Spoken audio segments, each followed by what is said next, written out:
The primary purpose of this podcast is to educate and inform. The views, information, or opinions expressed by hosts or guests are their own. Neither the show nor any of its content should be construed as investment advice or as a recommendation to buy or sell any particular security. Security-specific information shared on this podcast should not be relied upon as a basis for your own investment decisions. Be sure to do your own research. The podcast hosts and participants may have a position in the securities mentioned personally through sub-accounts and/or through separate funds and may change their holdings at any time.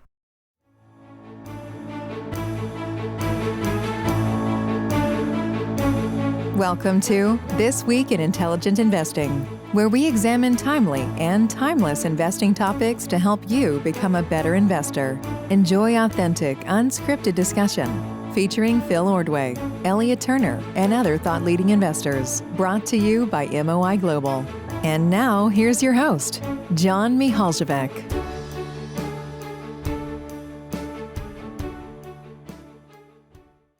Welcome to a new episode of This Week in Intelligent Investing. Good to have you with us.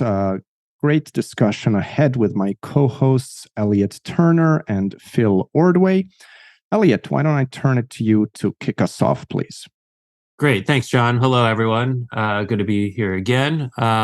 We've gotten some great feedback on the last couple episodes, so hopefully, you guys keep it up. Stay in touch. I want to talk today about a series of tweets that I put out during the past week. Haven't been tweeting much, but I kind of shared a couple things following Meta's earnings, and I think it was misinterpreted by some people. So hopefully I could clarify and launch us into a good topic with that. I started with this tweet. We own founder-led companies because while others are focused on the short term, founders with the capacity to suffer are willing to sacrifice cash flows in the short term to invest for the long term. Until it actually happens, is what I pointed to on that quote. And some people took this as like, suggesting that either Tom Russo was buying Meta or that, people who say they have the capacity, who look for the capacities to suffer, don't actually believe it. It was really just me being a little cheeky about the Facebook situation. So I followed it up with this idea that it's called the capacity to suffer for a reason. And founders stick with these choices even when the market's telling them not to. That's why it's called the capacity to suffer, because you take pains, right? And that pain is basically saying that you have less near-term earnings with the expectation that you get to a greater degree of long-term earnings from the investments that you make. The problem is, from the outside, we don't really know at all whether the investments will result in a good return. You have several things you could do to judge in advance whether you believe that to be the case. But in some respects, it is a leap of faith.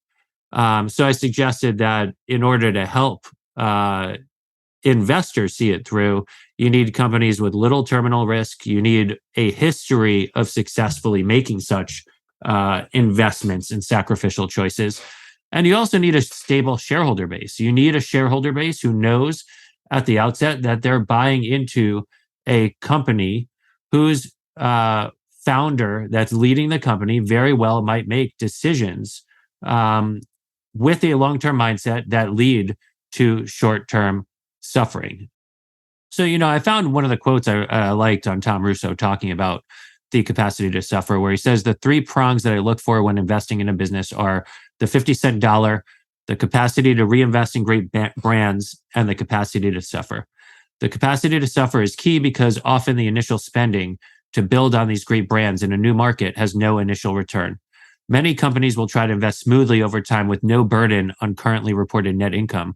But the problem is that when you're trying to invest in a new market, smooth investment spending really doesn't give you enough power to make an impression. So, as of right now, I think one of the problems is many of these companies who claim that they're investing for the long term and are doing so in a way that's hurting short-term profitability. So there are two problems as I see it in today's environment. One is that the revenue side of the equation has taken a turn for the worse. So the degree of suffering is greater than the initial expectation that was laid out there to investors on the outset of these investment plans. And I'm, really talking specifically about Meta, but I think a lot of what I'm saying applies to dozens of companies, especially in the technology space. So the revenue side did not manifest as expected, has taken a turn for the worse. So the magnitude of the pinch on cash flows is even greater than had been contemplated at the outset. And the second problem is there's a degree to which the actual investment is more analogous to a bet than outright investment, where you don't know and don't have anything tangible to suggest that there will be returns.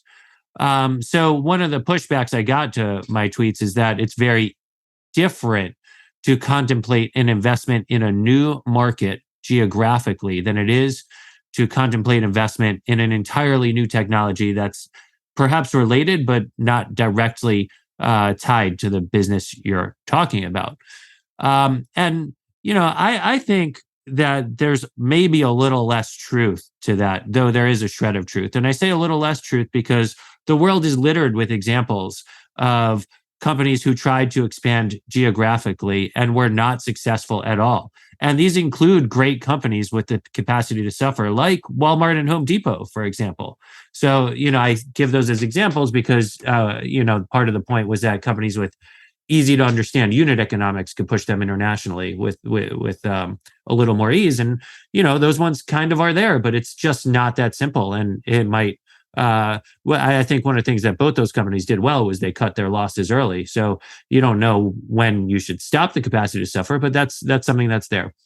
And I think with Meta and with a lot of the tech companies, part of what's going on is the investments themselves increase people's concerns about terminal value, because you get questions like, maybe Zuckerberg's doing this because he knows that Core Blue is dead long term, that he's doing this out of desperation to make sure the company could last, that, if he really wanted to make these metaverse investments, he should have sold some of his stock in the company formerly known as Facebook, and invested it outside on its own.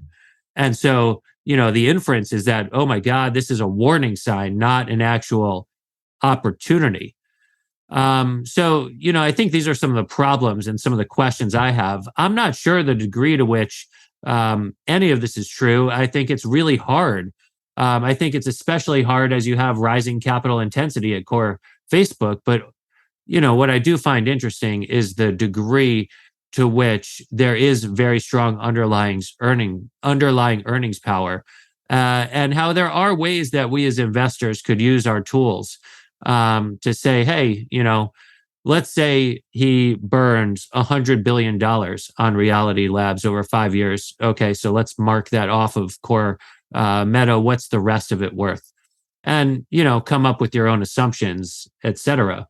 But, I was just thinking a lot about capacity to suffer. The one last piece I'd add to this before throwing it back to Phil and John is I think, it's always easier to say you have the capacity to suffer before you are actually suffering than after, than when you're in the heat of the moment. And I say this because I think it's true as investors as well. I know from my own seat where I'm sitting, I felt in certain companies in particular, it would be easier psychologically and emotionally to face severe drawdowns than it has actually been while it happens. And it's impossible when things aren't going right to ask yourself, impossible not to ask yourself, am I wrong? Or is this just part of what I was here to expect along the way? And with that, I'll turn it over to Phil and John for any thoughts on any of the above. I certainly don't have a strong opinion about Facebook Meta because, and it's funny, Elliot, you mentioned at the beginning the feedback you've gotten on that tweet. And we also received some inbound feedback from someone, unfortunately. I mean, the person, whoever it was reasonably courteous, but it was an anonymous egg with, 4 followers. It didn't seem like a bot, one of Elon's infamous bots. It seemed like a real human, but it basically was somebody who didn't have the courage to use his or her own name, but felt the need to call the collective we, the 3 of us, out for bad analysis, bad recommendations, etc.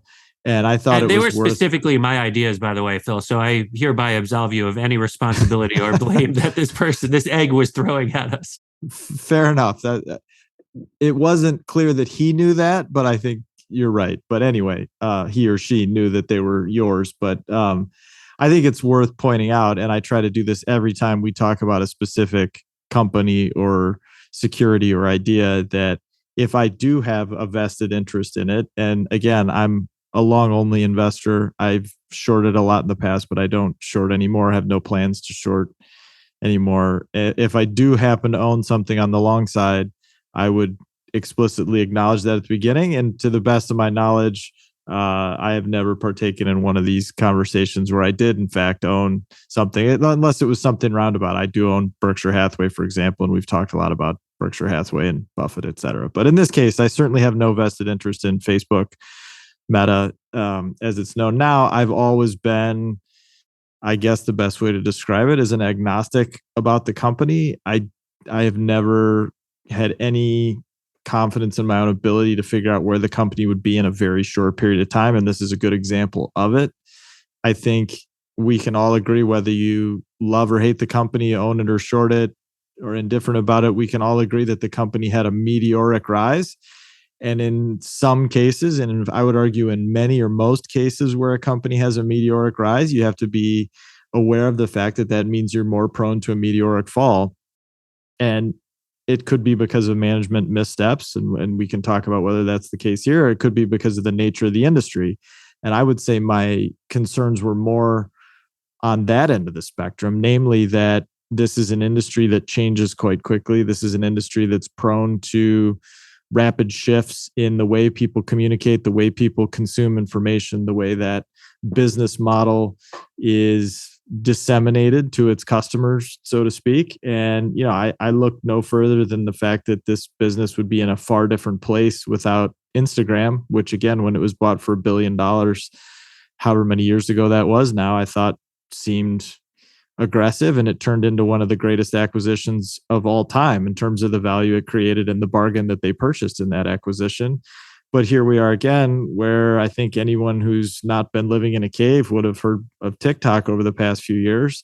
And I just don't know what's going to happen with TikTok or with anything else in the next few years. And I don't know what's going to happen with the metaverse in the next few years, let alone in the next 5 or 10 years. And even if I were a gigantic metaverse fan or bull, so to speak, which, look, I'll be the first to admit that I'm not neck deep in that. I don't understand all the implications of how that might develop, but it certainly makes sense to me as a technology that could develop into something important. That doesn't mean that we're not misallocating capital today. It doesn't mean that I have any idea what the right price is to pay for an asset in that so-called economy. So anyway, the one thing that I will point out is I certainly love the capacity to suffer. It's a beautiful phrase and framework that Tom Russo has coined that is very, very useful. It kind of rolls off the tongue and is an easy one for everybody to remember.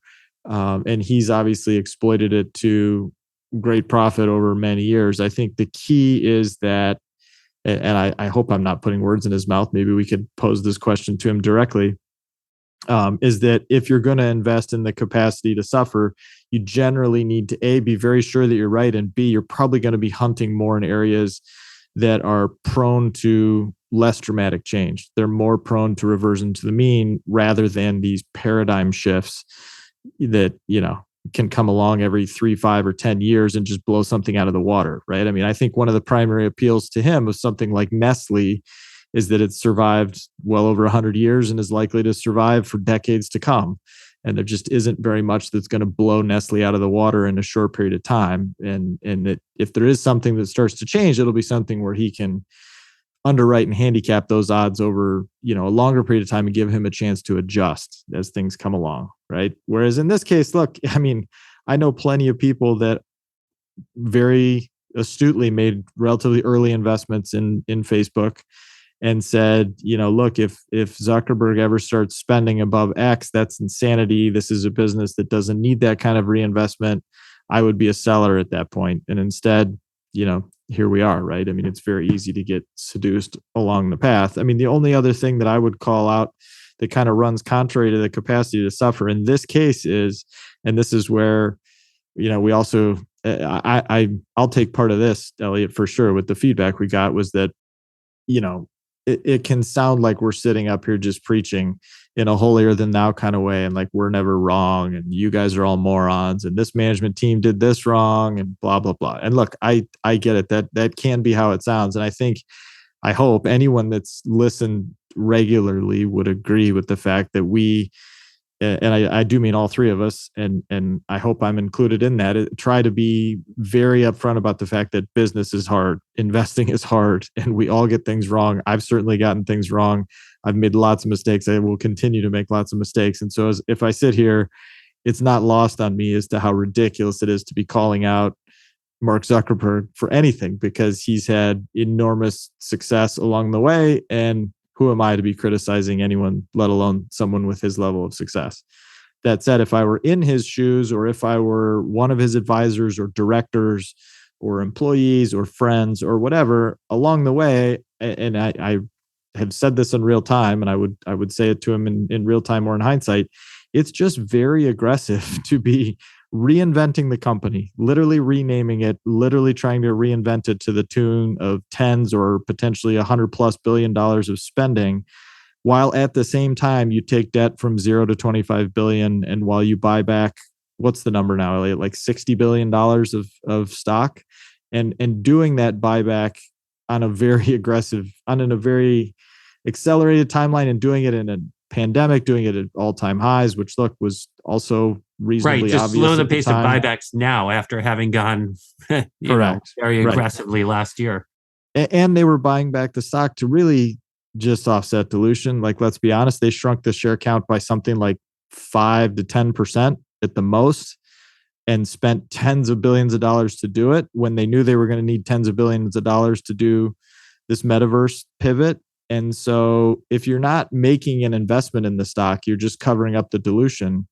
Maybe you need to reevaluate why that dilution is there, because look, it's an expense. You need to pay your people, but this has been well-trod territory for us on this podcast. And I've always been a pretty significant critic of lots and lots of stock-based compensation. I think the benefits are obvious, but the downfalls that we're all seeing right now in this type of market have been kind of papered over for a long time. And when markets are going up and valuations are exploding, it looks like free money. And then all of a sudden people wake up and realize that it's really not. And so anyway, my pushback in criticism to this company or this idea in the construct of what we're seeing right now with Facebook and Meta is just that it was an extremely aggressive move to do all of this at the same time. Look, I think the capacity to suffer is huge. Like, this company does have, it's still to this day, a very powerful business, and it's not going away overnight.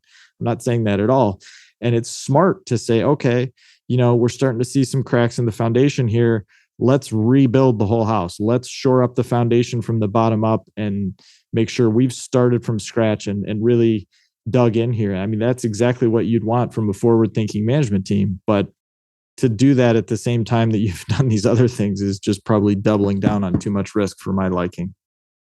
Yeah, I wonder whether the innovator's dilemma applies here. That's a nice concept, but then when somebody maybe tries to do it in practice, it's not very well received, because you are basically, changing the company on the fly. And that seems to be going on with Meta here. The other thing that investors often talk about is they want companies, kind of high ROIC companies, but that also have the ability to reinvest a lot in their business. And, Facebook is reinvesting like few companies. Obviously, it's totally unclear what kind of return, if any, they're going to get on that reinvestment. And that's obviously the problem here. But conceptually, if you think Zuckerberg is ultimately a good capital allocator, he's kind of demonstrated it in the past. I don't think you necessarily want to ascribe a value of 0 to all this spending. So that's just something to consider. And when it comes to the capacity to suffer, I think, it's easy to sort of throw that term around. And if a company is going through a rough patch or management is kind of misallocating capital potentially, to call it a capacity to suffer. So I think we have to be a little bit careful about where that actually applies. It's not, it's kind of, it's really the capacity to suffer in the short term. It's not the capacity to suffer in the long term, because it's not the capacity to be stupid, right? I mean, you got to make sure that what you're doing is going to pay off. And, clearly with Facebook, with Zuckerberg in control, he can kind of drive this in whatever way he wants. And just statistically over time, founder-led businesses where the founder has a say and doesn't have to respond to the market's kind of short-term thinking, I think those companies do end up doing better in the long term. And those are, I think, the kinds of businesses that someone like Tom Russo likes to seek out. Now, as you guys pointed out, it can be different when, you're suffering through something that's fairly obviously a short-term thing and the market's just kind of focusing on near-term headlines versus something where you're transforming the company completely or, trying to invent a whole new technology. And with regard to Meta, I just wonder if there was a way to do this more incrementally, where you could kind of see more progress as you invest in this. Right now, it kind of feels like this humongous bet, and there's very little feedback. Like, basically, it feels like in a few years, we're going to know if this was totally idiotic or not. But if there had been a way to kind of do it more incrementally, I think that could have been potentially a lot smarter. So that's a really good point, John. And it raises a related issue that I was going to bring up too, which is, everybody loves to compare the so-called FANG stocks, right? The big mega cap tech companies. And you guys might know this better than I do, but I think it's worth considering where these companies came from and what they said they were going to do right at the outset versus where things shook out, 5, 10, 20 years later as conditions changed and as people changed and as these became literally world altering companies worth trillions of dollars. And so when you look at a company like Amazon, go back and read a history of how Jeff Bezos founded the company, what his aims were, what his goals were. Read those first couple of shareholder letters where he laid everything out. And then look at what he did over the next 10, 20 years and look at where the company stands today and compare that to this and compare how they invested in something like Amazon Web Services, which to your point, John, was much more of, look, he's Bezos and Amazon at large are very willing to spend lots and lots of money and be very wrong. They've had many bets that didn't work out, but this wasn't like they shut down some important business or diverted spending from A to B to go all in on Amazon Web Services as a pie in the sky dream when it was potentially still very early, right? So I think that's a very good point that you raised. Likewise, at Google Alphabet, that there the parallels are also quite interesting because they also changed the name and they've had this crazy moonshot division where they've been investing billions of dollars over many years with frankly not a ton to show for it in a lot of ways. But it's certainly not been to the same detriment. They haven't had the same problem, I would say, right? That Facebook and Meta have had so far. And then and likewise, I think if you read the early history of Google, it's even more similar to Facebook because frankly, they just kind of stumbled into one of the world's great businesses. Let's be honest, Facebook was started as this kind of weird little almost sketchy project in Mark Zuckerberg's dorm that, it's not like he dreamed up the world's greatest advertising business in his dorm. The means were much more prosaic back then and his goals were much more sophomoric. So it's not like we can give him credit for that level of clairvoyance, which is fine. Many of the world's great businesses are born out of something totally different and totally unrelated, right? It's a total myth that the most successful businessmen all just wake up one day with some absolute epiphany that then they go carve into reality. So that's not what I'm saying at all. But the parallel between Google and Alphabet are quite clear. But if you read the founders, Sergey Brin and Larry Page's early writings and their thinking, and the fingerprints of no less a company than Berkshire Hathaway are all over the structure of Google and Alphabet, right? So now let's go to Facebook, right? I mean, correct me if I'm wrong, but isn't it true that when this company came public, and even ever since, that Zuckerberg's always had the attitude that this wasn't a company and that he really didn't have any regard for shareholders, and that this was an idea and a social project much more than a traditional shareholder oriented company? I don't know.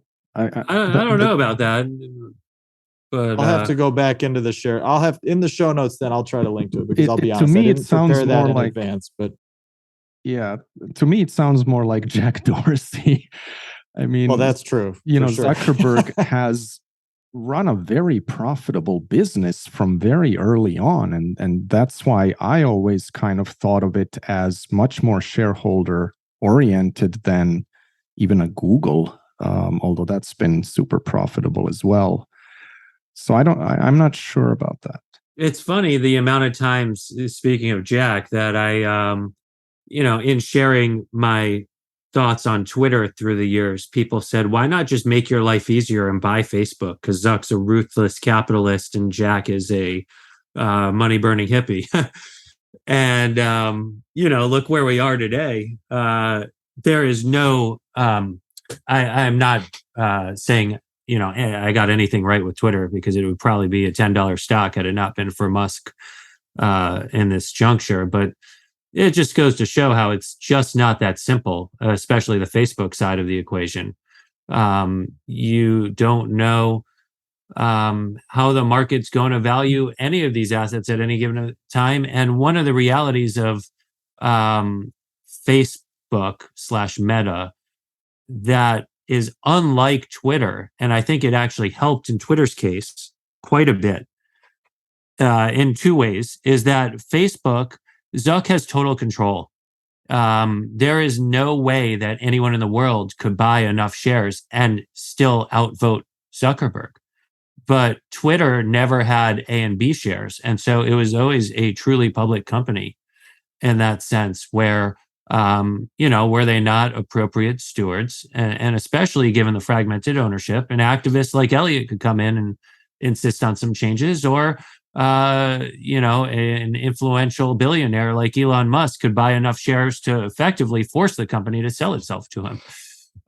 So I do think there's a degree to which, I think one of the wake-up calls of this all is you invest in a company like Facebook, you are along for the ride with the founder, and your say doesn't matter from the outside shareholders' perspective. He very well might have called it a social experiment early on, but I do think, in his years as a public company operator, his communication's been very clear along the lines of they operate this business to make money until, I still think he'd insist that's the case with the metaverse investment. He thinks it's the biggest opportunity he's ever seen in his life.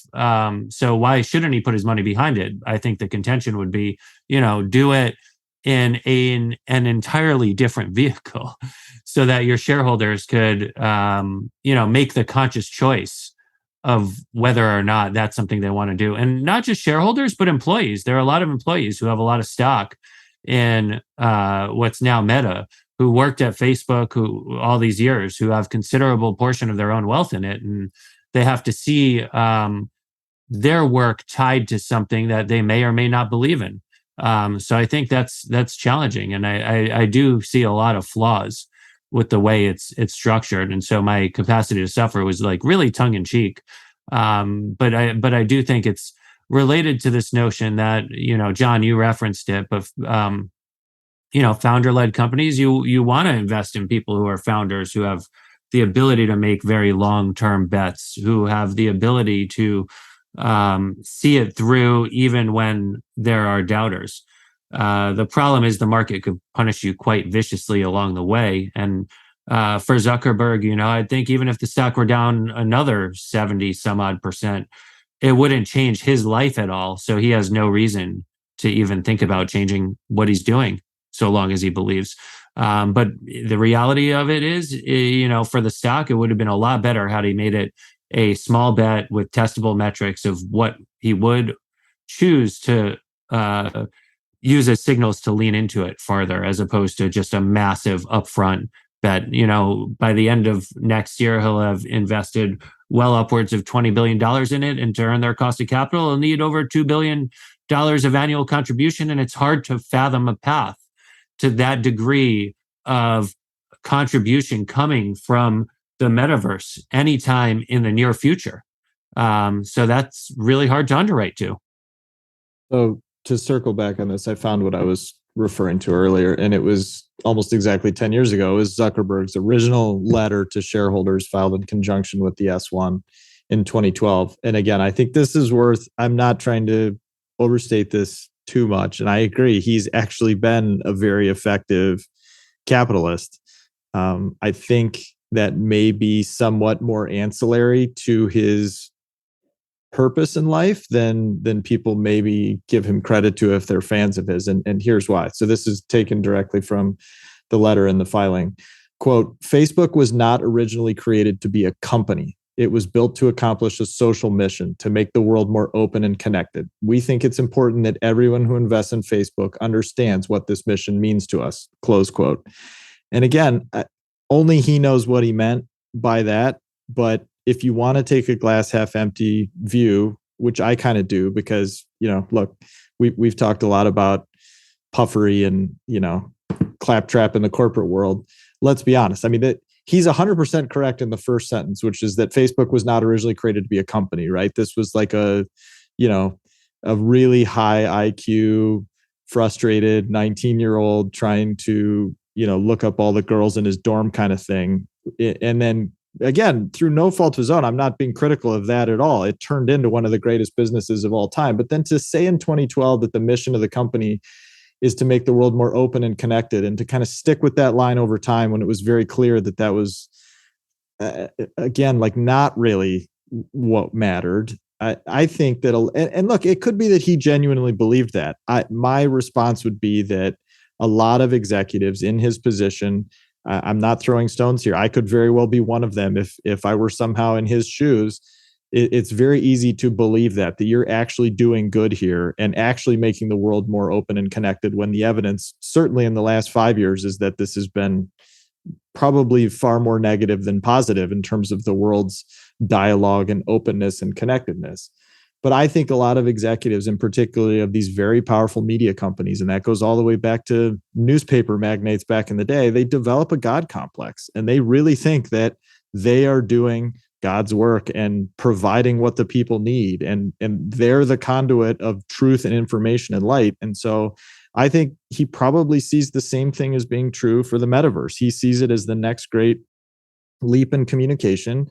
And he's, in his own way, willing to suffer, right? I mean, it's definitely the ultimate capacity to suffer, because he's saying, I will do whatever it takes to get through to that other side. And you may believe that, you may not believe that. That's totally up to you, but it's different than what I think a lot of investors have signed up for, which is just this money-making machine, right? The ultimate business, which again, Facebook in a lot of ways was, or is in some ways still. Yeah, I think God complex could be right. I have a pretty cynical view on the kind of the mission to connect the world. I think he believed in that probably just to the extent that it would be a way to make a shitload of money. Because I'm not sure you'd have things like Cambridge Analytica and all kinds of other stuff if you really just cared about your mission of making the world better by connecting people. Right.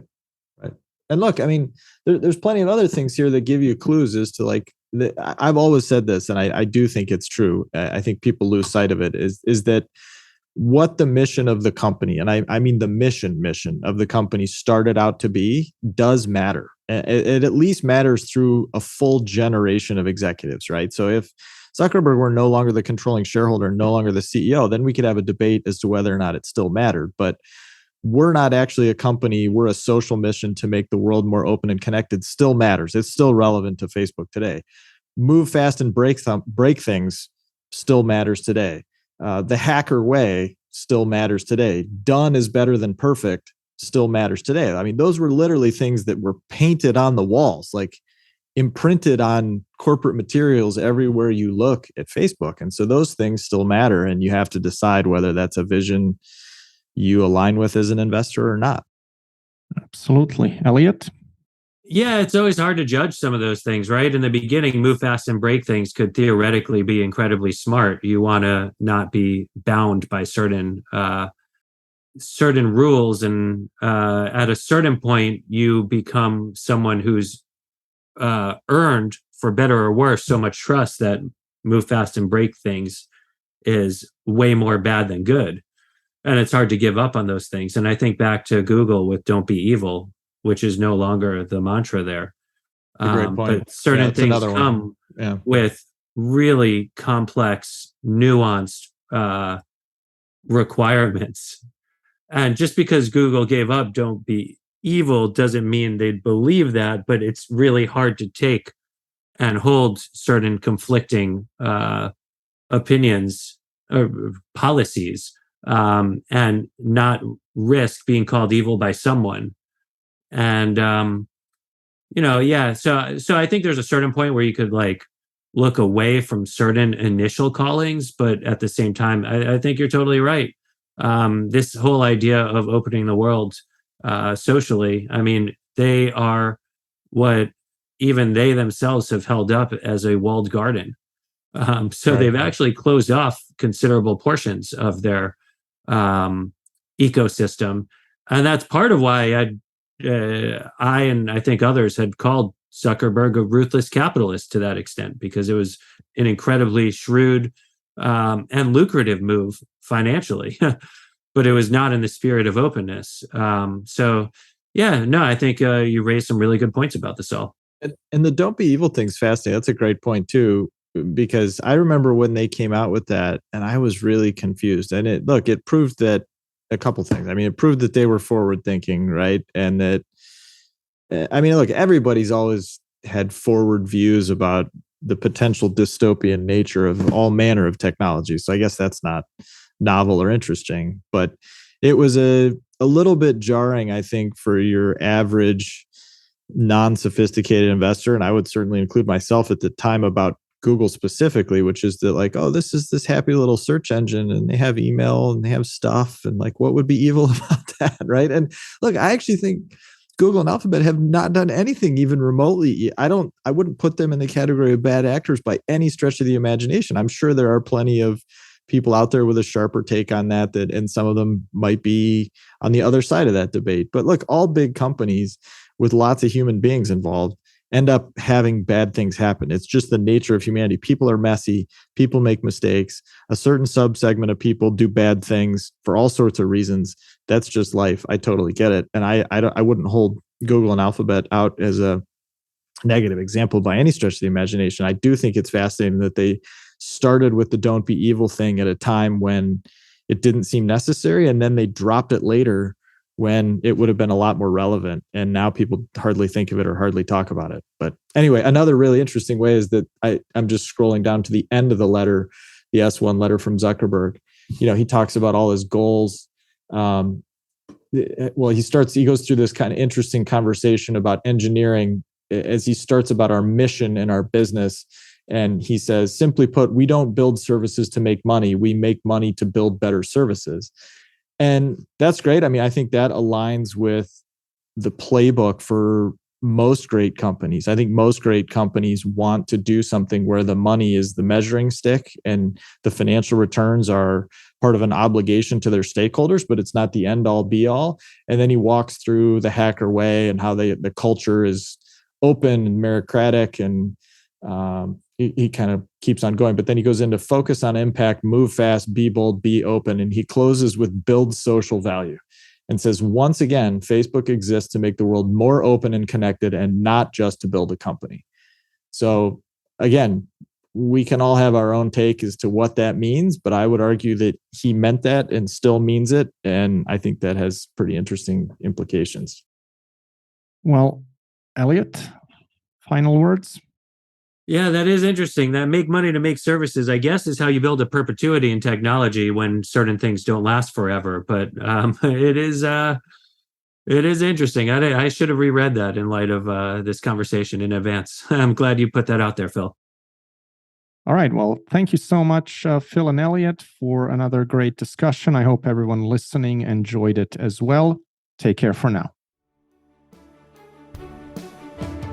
Thank you for listening to This Week in Intelligent Investing, brought to you exclusively by MOI Global, the research-driven membership organization. Learn more at moiglobal.com.